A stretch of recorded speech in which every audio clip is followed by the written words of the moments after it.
Alrighty, welcome to a new video. So right here you can kind of see what I got over here. So this is just an idea of how I guess things in the background work for this, right? Because one of the things I notice is that um, hmm,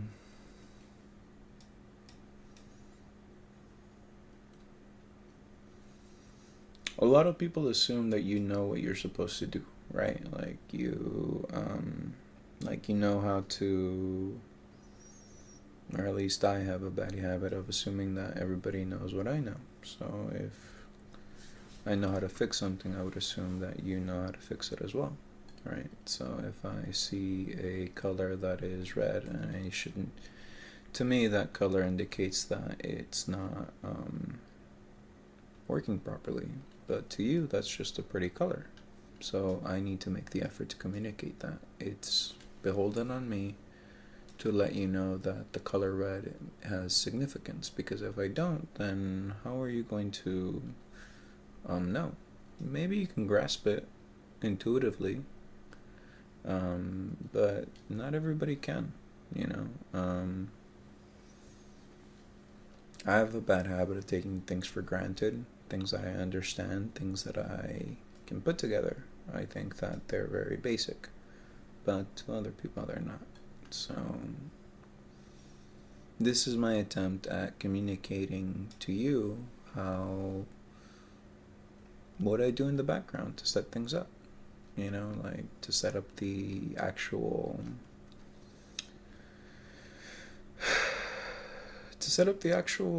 what do you call it? Like the actual store. I mean, I don't have to show you any important numbers, you know, like where it's like, oh, I have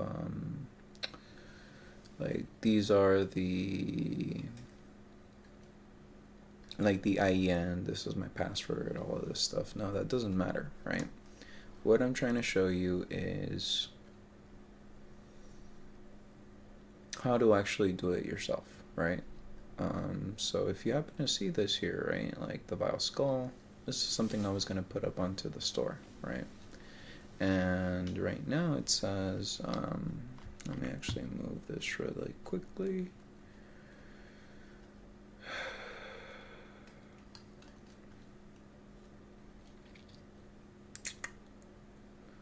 Give me one quick second. Vile Skull.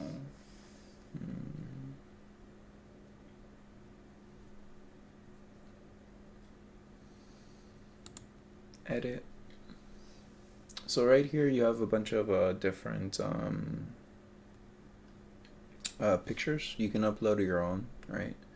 So one of the things that I like to do, at the very least for myself, before I put it up on the actual store, right, to sell, is I like to do a test print. So right here, look at that. I think this is pretty awesome. But I already saw a couple of things that can go wrong, right? So first off, these are very, very easy to break, right? Like this little support here, it's a little too weak. So if I put even the slightest pressure, it's snapped off by accident, but that's not necessarily the object's fault. It's my fault for not really understanding how to put it together, right? So that's one thing that I'm noticing. And another thing would be, well, just how nice it looks, I would say, because right now I just need to glue it together. And look at that. That's a sword. And that is awesome. But I can't sell this yet. Look at the tip. You see that? I need to see why that's coming out wrong, and I need to fix that.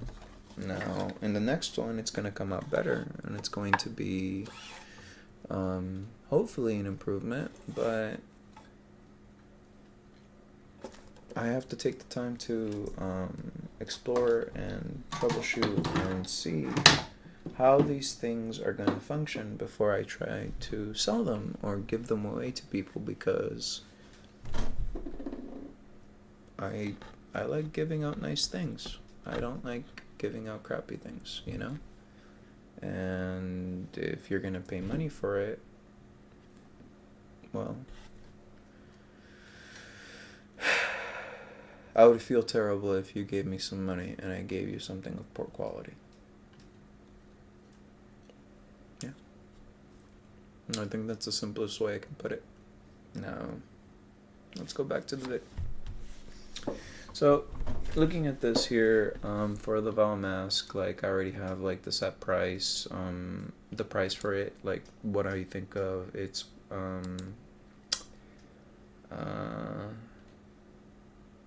what I think it's worth, right? And then what I would be willing to sell it for if I'm discounting it. And this is the discounted price, right?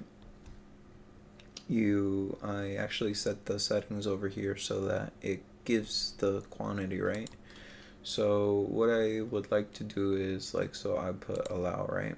Allow back orders, and what that means is, even if I don't necessarily have it printed at hand, right? As soon as you place an order, as soon as you say, hey, I already paid you the money, where the hell is my thing? I start printing it. That's actually part of the reason why in settings for shipping settings, right? If you kind of look at this over here, for the shipping, I set this up to 1 to 2 weeks, right? That's an excessive amount of time. You're never, if you buy something from me, I can almost guarantee you it's not going to take 1 to 2 weeks, especially if I'm actually here and taking care of it. That 1 to 2 weeks is to give me time to make your thing with quality. Like, sometimes things fail. Like, sometimes I'm into a 3-day print. This thing took 4 or 5 days to print, and it has this defect. And now I've already thought of how to make it better, right? One of the things that I already thought how to make it better is separating things out, right? One of the reasons that this took so long and I was wasting so much material is because I was in love with the idea of printing it all at the same time. But I don't have to do that, you know? Like, what would be the point of printing everything out at the same time? Other than making the machine work a lot harder than it needs to? Not much. These are sections. Look at this, right?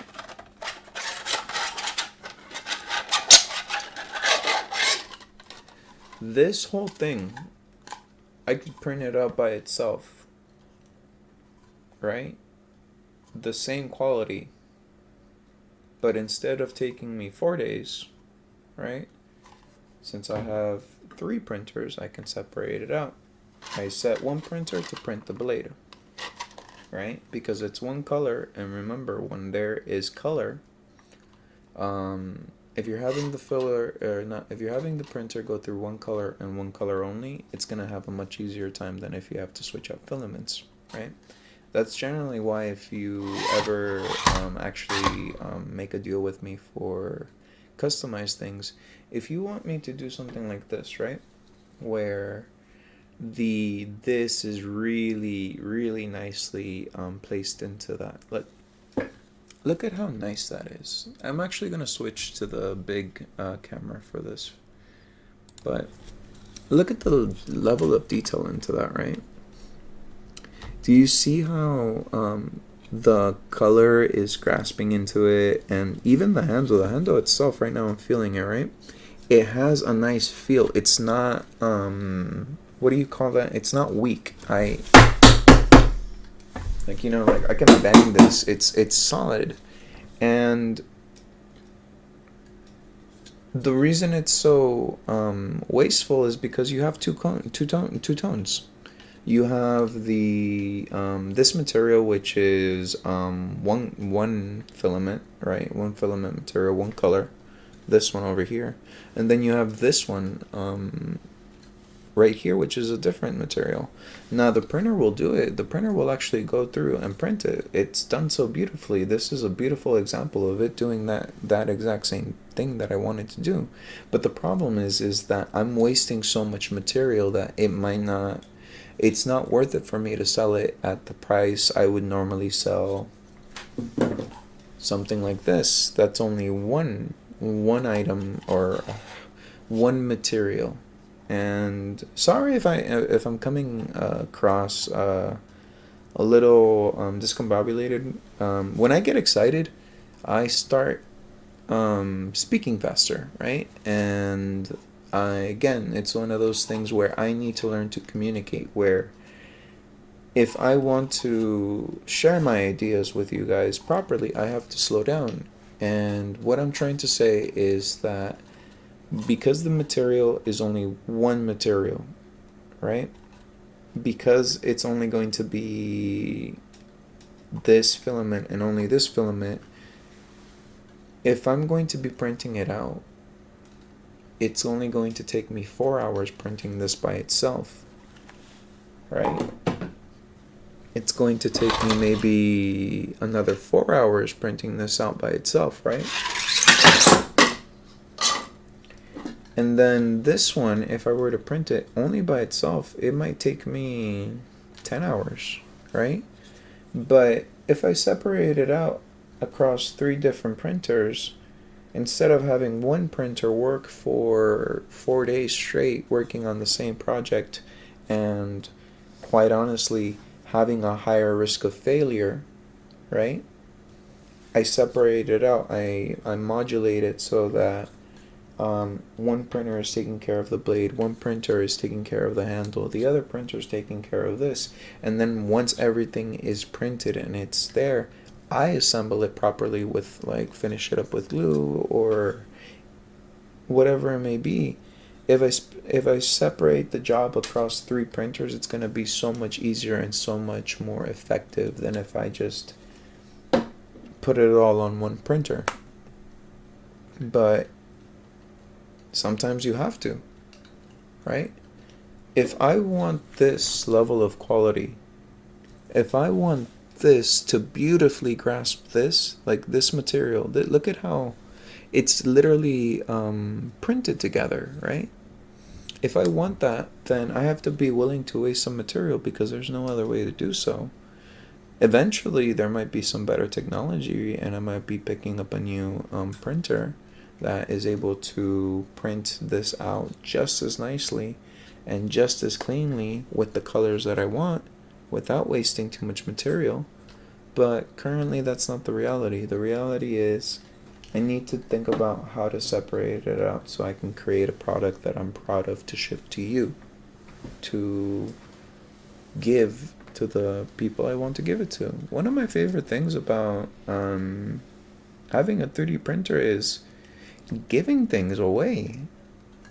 Like, I speak about selling things. I hate selling. I feel like I'm taking things away from people whenever I sell, right? Because it feels like I have such a low value for everything. I don't want to ask for money from you. But when I see a smile on my nephew because he's all excited because he sees me holding a sword and I'm pointing at him and I'm just being silly, you know, I'm like, let me see. Well, I'll make it later, but either way, when I'm just like, and he's just lighting up, that's really when I have the best fun with my 3D printers and with my quality and with the things that I create. Yeah, honestly, this video is all over the place and maybe I just needed to talk. So, thanks for listening, and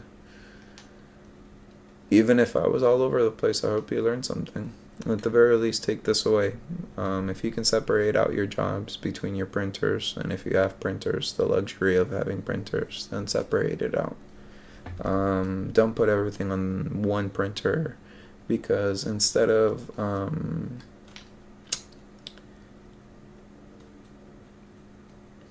you can do it, but there's much more efficient ways of doing it, and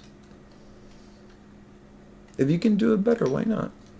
At least that's what I always think, you know? Like, yeah, sometimes things are just the way that they are, But if you see something better, just do it. That's what I do, you know? Alright, well, I think I rambled long enough. So, thanks for watching and take care.